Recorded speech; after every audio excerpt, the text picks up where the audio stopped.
പുഴയും കടന്നിലണമെങ്കിൽ കാവേരിയണമെങ്കിൽ ഒരുപാട് ശ്രമിച്ചിട്ടും നമ്മുടെ വിനീതിനെ ഇറക്കാനായിട്ട് കഴിയുന്നില്ല എന്ന് കാണാനായിട്ട് സാധിക്കും കഴിയും. അതുകൊണ്ട് തന്നെ നമ്മുടെ ഗംഗയെയും കൂട്ടി ആദ്യം തന്നെ കാവേരി പടിയിറങ്ങി പോകുന്നുണ്ട്. അതായത് പോലീസ് സ്റ്റേഷനിൽ നിന്നും പോകുന്നുണ്ട് കേട്ടോ.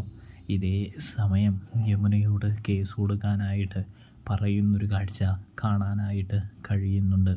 യമുന, നീ കേസ് കൊടുത്തു കഴിഞ്ഞാൽ തീർച്ചയായിട്ടും നമുക്ക് വിനീതേട്ടനെ ഇറക്കിയെടുക്കാനായിട്ട് സാധിക്കും.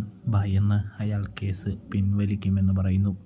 ഒടുവിൽ ആ പദ്ധതി ഏൽക്കുന്നുണ്ട്. നമ്മുടെ യമുനയും കൂട്ടി പോലീസ് സ്റ്റേഷനിൽ പോയി കാവേരി കേസ് കൊടുക്കാൻ ആഗ്രഹിക്കുന്നു എന്ന് കാണാം. ആ സമയം തന്നെ പോലീസ് ഇൻസ്പെക്ടറാണെങ്കിൽ പെട്ടെന്ന് തന്നെ കേസെടുക്കാനായിട്ട് തുടങ്ങുന്നുണ്ട് എന്ന് കാണാൻ സാധിക്കും.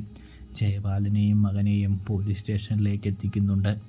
ഇതേ സമയമാണെങ്കിൽ നമ്മുടെ ജയപാലൻ വിനീതിനെ കാണുമ്പോൾ വിനീതിനെ ഒന്ന് കളിയാക്കാനും പരിഹസിക്കാനും പേടിപ്പിക്കാനും ശ്രമിക്കുമ്പോൾ വിനീത് ജയപാലൻ്റെ കാറ്റൂരി വിടുന്നൊരു കാഴ്ച. പേടിപ്പിക്കില്ല സാറേ, എനിക്ക് അറിയാം എന്ത് ചെയ്യണം എന്ത് ചെയ്യണ്ടെന്നൊക്കെ. എന്തായാലും ഇവനിട്ട് ഞാൻ നല്ല താങ്ങ് തന്നെയാണ് താങ്ങിയത് എന്നൊക്കെ പറഞ്ഞ് കളിയാക്കി നാണം കെടുത്താണ് നമ്മൾ വിശാലിനെ.